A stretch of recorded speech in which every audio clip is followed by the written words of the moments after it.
आमतौर पर शांत, संयमित और कम बोलने वाली सांसद डिंपल यादव एकाएक इतनी जुझारू कैसे हो गई?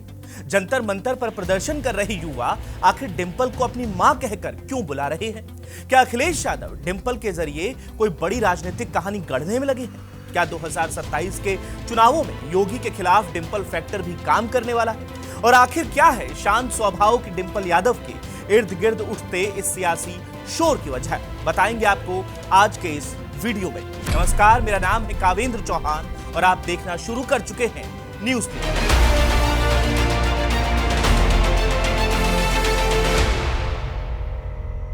आज पूरे लोकतंत्र के लिए, डेमोक्रेसी के लिए, इतिहास के लिए ये काला दिवस के रूप में मनाया जाएगा। बिटिया के कपड़े फाड़े, ये है आपका नया भारत। दिल्ली के ऐतिहासिक जंतर मंतर पर एक प्रदर्शन चल रहा है। नीट पेपर लीक को लेकर शिक्षा मंत्री धर्मेंद्र प्रधान का इस्तीफा मांगा जा रहा है। 1 महीना होने को है, लेकिन 20 जुलाई की तारीख आती है और यह प्रदर्शन अपने पीक पर पहुंचता है। पार्लियामेंट पहुंचने की जिद उठती है, लेकिन यहां उनका सामना होता है दिल्ली पुलिस और पैरामिलिट्री फोर्स के जवानों से। और इसके बाद बस क्या होता है, कुछ ही देर में लाठीचार्ज की तस्वीरें आती हैं। कुछ युवा भी उग्र नजर आते हैं। दर्जनों प्रदर्शनकारी युवा और पुलिस वाले घायल हो जाते हैं, मगर पुलिसिया लाठीचार्ज में बुरी तरह से घायल इन युवाओं को आपने कहां देखा? सड़क और फुटपाथ पर लेटे हुए घायल युवाओं को या तो उनके साथियों ने संभाला या फिर समाजवादी पार्टी के वरिष्ठ नेता और कन्नौज से सांसद डिंपल यादव ने। डिंपल यादव की एक पहचान यह भी है कि वो समाजवादी पार्टी के अध्यक्ष अखिलेश यादव की धर्मपत्नी है। डिंपल यादव सपा के लगभग 1 दर्जन सांसदों के साथ छात्रों के इस प्रदर्शन में शामिल होने पहुंची थी। वो दिन भर छात्रों के बीच रही, जिसके बाद पुलिस उनको पकड़कर संसद मार्ग पुलिस थाने ले आई। जब सांसद डिंपल थाने के अंदर बैठी थी, उन्हीं के सामने कई छात्र और छात्राएं बुरी तरह से घायल अवस्था में पहुंचते हैं। इस मंजर को देखने के बाद डिंपल यादव खुद को संभाल नहीं पाती और वो घायल छात्रों को दुलारते हुए उनका दर्द बांटते हुए दिखाई देती है। उनके इन कदमों की सोशल मीडिया पर जमकर तारीफ हो रही है। तमाम वीडियोस वायरल है। एक युवा प्रदर्शनकारी पुलिस के लाठीचार्ज में बुरी तरह से घायल हुआ था, जिसको उसके साथियों ने एक फुटपाथ पर लिटा दिया। घायल और बेसुध युवक को डिंपल यादव ने जैसे ही देखा, वो खुद को रोक नहीं पाई और उसे प्यार से और अपनेपन के भाव के साथ सहलाने लगती हैं। डिंपल यादव ने अपना एक हाथ घायल युवक के सिर और दूसरा उसके सीने पर रखकर उसकी मदद की। इसके बाद उन्होंने उसे अपने हाथों से हवा करते हुए भी वो दिखाई दी। एम्बुलेंस को भी उन्होंने बुलवाया। इसी समय वो एक घायल छात्रा को अपने हाथ से पानी पिलाते हुए नजर आती है। इस दौरान सपा के सभी सांसद वहीं मौजूद रहे। इसी तरह एक और छात्रा पुलिसिया कार्रवाई में घायल होकर संसद मार्ग थाने में आई, जिसे सांसद डिंपल यादव एक अभिभावक की तरह दुलारते हुए दिखती हैं। उनके इन कदमों की वजह से सोशल मीडिया पर लोग उनके लिए लेख लिख रहे हैं कि डिंपल यादव सिर्फ एक नेत्री नहीं है, बल्कि एक पत्नी, मां और बहू भी है।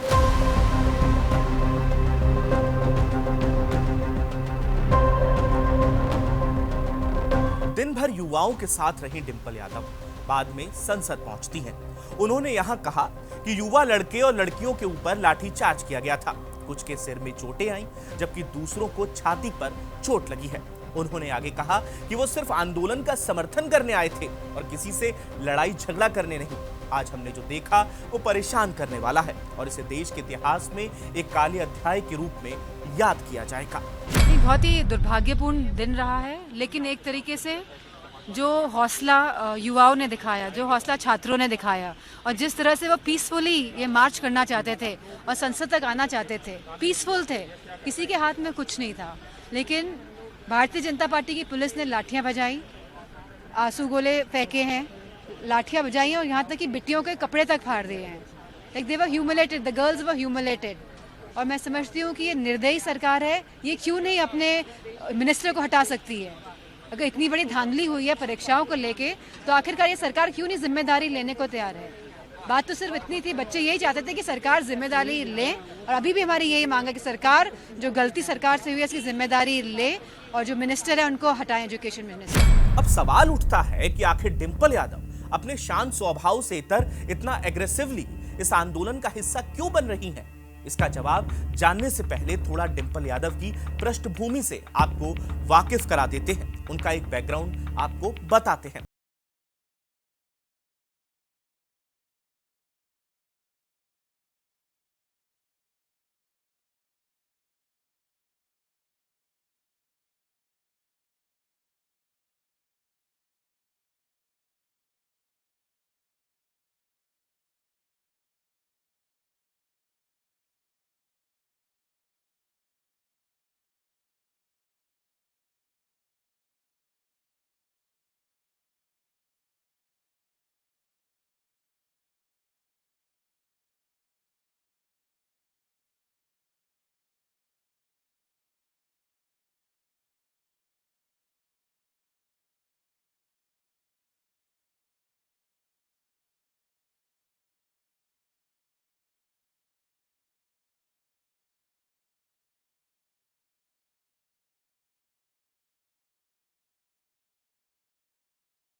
अब कहानी पर हम वापस लौटते हैं कि आखिर डिंपल का स्वभाव इतना बदला बदला सा क्यों नजर आ रहा है।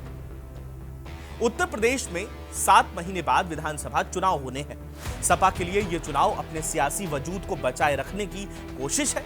जंतर मंतर के मंच का इस्तेमाल करके सपा ने सीधे सत्ताधारी दल की घेराबंदी की। इसके पार्टी को खुद को मुख्य विपक्षी दल के रूप में और ज्यादा मुखरता से पेश करने का मौका मिला। दिल्ली के जंतर मंतर की सड़क पर उतरकर डिंपल यादव ने लखनऊ की सियासत को सियासी संदेश देने का दांव चला है। सपा की सोची समझी रणनीति मानी जा रही है। ये तो हुई एक बात। अब इसके पीछे के पॉलिटिकल एक्सपेरिमेंट के बारे में भी आपको हम बता देते हैं, क्योंकि ऐसा माना जा रहा है कि सीजेपी के प्रोटेस्ट के जरिए सपा ने MY समीकरण मुस्लिम यादव वाला नहीं बल्कि महिला और यूथ को साधने का दांव चला है। भारतीय राजनीति में महिला वोटर एक स्वतंत्र और निर्णायक वोट बैंक बनकर उभरा है। डिंपल यादव के आंदोलन में सक्रियता से महिलाओं के मुद्दों पर सपा की छवि एक संवेदनशील और सुरक्षा देने वाली पार्टी के रूप में मजबूत हो सकती है। सपा की महिला विंग और कार्यकर्ताओं को आंदोलन के समर्थन में लामबंद करके उन्होंने प्रदर्शन को जमीनी और ऑर्गेनाइजेशनल ताकत दी है। डिंपल यादव के इस आक्रामक और संवेदनशील नेतृत्व का सीधा रणनीतिक लाभ समाजवादी पार्टी को मिल सकता है। डिंपल यादव का यह नया रूप उन्हें पार्टी और सूबे की सियासत में एक मजबूत नेता की पहचान दे सकता है। अभी तक जो डिंपल यादव अखिलेश यादव के साए में सियासत करते हुए दिखाई देती थी, अब वो मेनस्ट्रीम पॉलिटिक्स करती दिख रही है। वो सामने से राजनीतिक लड़ाई लड़ती हुई नजर आ रही है। ये उन्हें अखिलेश के साए से इतर एक प्रमुख महिला नेता के रूप में स्थापित भी कर सकता है और पार्टी को भी इससे सीधा लाभ होगा, क्योंकि अब डिंपल यादव को प्रोजेक्ट कर पार्टी उन्हें महिलाओं की सबसे बड़ी हितैषी नेता की तरह दिखा सकती है, रिप्रेजेंट कर सकती है और इसमें वो एक सीधा कनेक्ट युवाओं से भी बना सकती है, जैसा कि दिख भी रहा है। यानी जंतर मंतर पर डिंपल की मौजूदगी वहां से करीब 500 किलोमीटर दूर लखनऊ के पावर सेंटर में बड़ी दखल दे सकती है। तो ये थी डिंपल यादव के पॉलिटिकल ट्रांजिशन की कहानी। इसका यूपी की सियासत में कितना असर होगा ये तो आने वाला समय ही बताएगा। बहरहाल आपको हमारा ये वीडियो कैसा लगा कमेंट सेक्शन में हमें जरूर बताइएगा। शुक्रिया।